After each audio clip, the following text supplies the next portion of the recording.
My guest today is a person working in the field about which most of the world currently is enamored, and that is solar energy. If the world has to successfully fight, most of the neutral observers believe the phenomena or the formidable force of climate change, then going forward amongst the non-renewable energy also, solar energy is something that is going to have to pivot this entire fight against the carbon emissions, etc. Shreya Mishra, welcome to NDTV. Thank you so much for having me here, Nikunj. Tell me something. There's a lot of talk about solar energy. There's a lot of talk about household solar energy policy, etc., etc. But is it actually viable? Is it actually workable? You see, we have all seen large solar, one can say, greenfield projects in the country. That is fine with the prices of the batteries, with the prices of the renewables going down, that's fine. But how does it work on the rooftops? Remember, India is a country of small households. We have smaller, unlike United States, we have smaller household areas, and consequently our rooftops are also not going to be huge where you can put up all these solar panels and effectively connect yourself to grid. So how effective is this? I mean, how much can we walk the talk in this case? No, absolutely. I think this is a common misconception or myths that a lot of consumers have. Actually, rooftop solar requires very little space. To power a typical 2 or 3 BHK middle class family home, even if it has 2 or 3 air conditioners, all you need is just about 400, 500 square foot of shadow-free space. So actually rooftop solar is very, very space efficient, and typically families that put up rooftop solar are able to power everything, 100% of their electricity requirements via rooftop solar. So space-wise, this is not really a constraint for individual homes. People living in metros live in, see vertical living, but most of India has horizontal living. The tier 1 cities, tier 2 cities, rural cities, even a Bangalore or a Pune or a Hyderabad, more than 50-60% population lives in individual homes, which do actually have sufficient rooftop space to install rooftop solar. So actually, this is a big myth that space is a constraint. In fact, India has about 26 crore households with an electricity connection, out of which 6 to 7 crore households are individual homes with a pakka roof, middle class and above families, which can actually take the benefit of rooftop solar. So when you say 6 to 7 crore households, that would roughly translate into 6 to 7 crore houses. And how much power do you think those households, set of households can generate? And what would it cost an individual household, let's say per year, right from installation and then to renewables? How much will it cost an individual household? Right, absolutely. So 80% of families in India, which are, middle income families, which don't have an air conditioner, most families have like a two-wheeler, no electric vehicle yet, no air conditioners yet. So for a middle class family, if we take a typical rooftop solar size, it will be 3 kilowatt. That is the most commonly sold. Roughly 70 to 80% of homes in India are taking a 3 kilowatt solar. On a 3 kilowatt solar, Government of India will give you 78,000 rupees in subsidy. Now, depending on the technology choice you make, design of roof, the type of solar, system you're going to buy, you will get a 3 kilowatt solar after subsidies in anywhere between 1.3 to 1.5 lakh rupees. Now, this. So you mean to say the total installation cost is close to 1.3 to 1.5 lakh rupees after subsidy. After right? subsidy. So that means, 1.5 lakh rupees of initial expenditure. Yes. And on this expenditure, you will get roughly on a monthly basis, 3,000 to 4,000 rupees of electricity bill savings.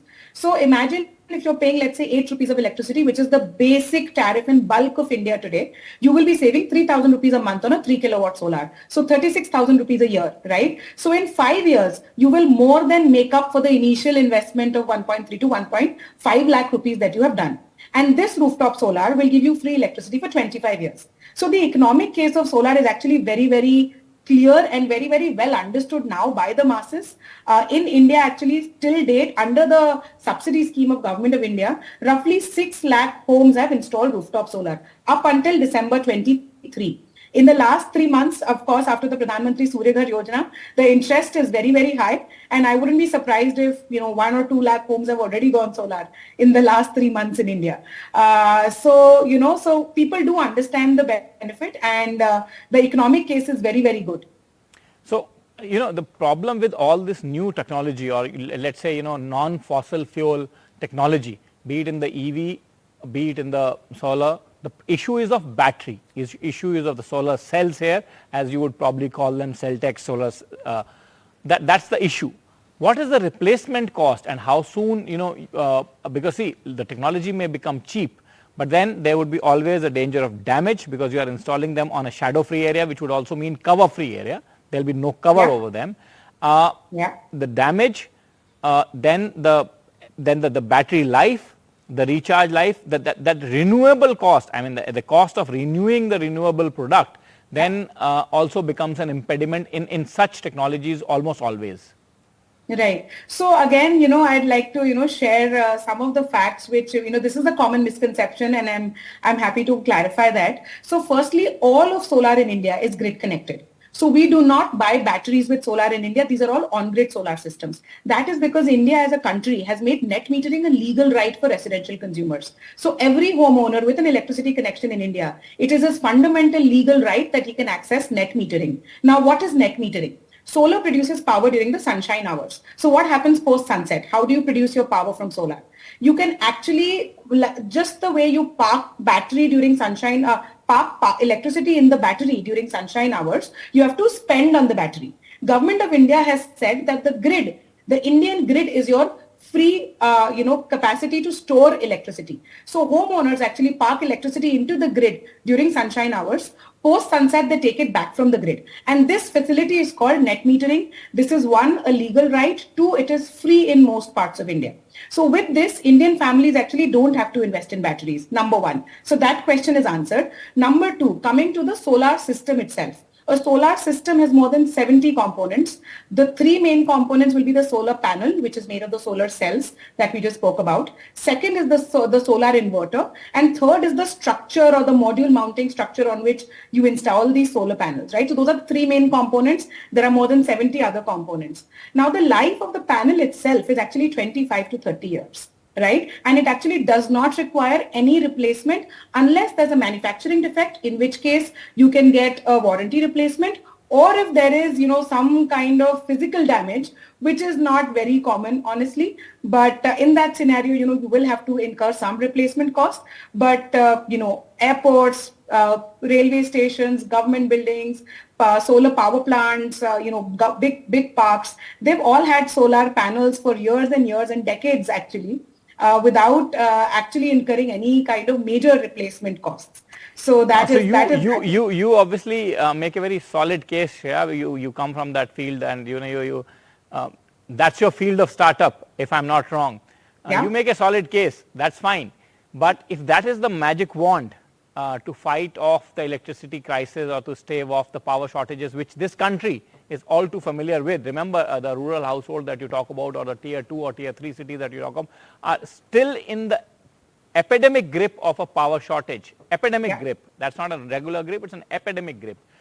Then why is it your magic wand not solving all those problems? That's my last question to you, Shreya.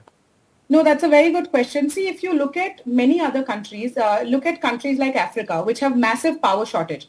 Citizens there, not just rural, but even urban citizens, actually heavily rely on solar and battery for their power production, right? Even developed countries like Germany, 10% homes in Germany have solar, 5-7% homes in America have solar, 33% homes in Australia have solar, close to 7-8% homes in Brazil have solar. In India, we still have less than 1% homes having solar. And the reason for that, I believe, is that any new good technology, even if you see color TV, right, it takes a certain consumer adoption curve, a certain word of mouth and virality, after which it becomes a household product. So very soon, I fundamentally believe rooftop solar will be ubiquitous. When you will land from your plane into a city, you will see black and blue panels everywhere. And just the way Australia has 33% penetration, I think India, everybody is looking at India to be the fastest growing and the largest residential solar market in the world. So I'm actually very confident that this will be a household product like your refrigerator and, color TV. And it always helps that, the government of the day and the big political leader like the Prime Minister is backing this initiative. Thank you very much, Shreya Mishra, for speaking to NDTV. Thank you. Thank you so much for having me here.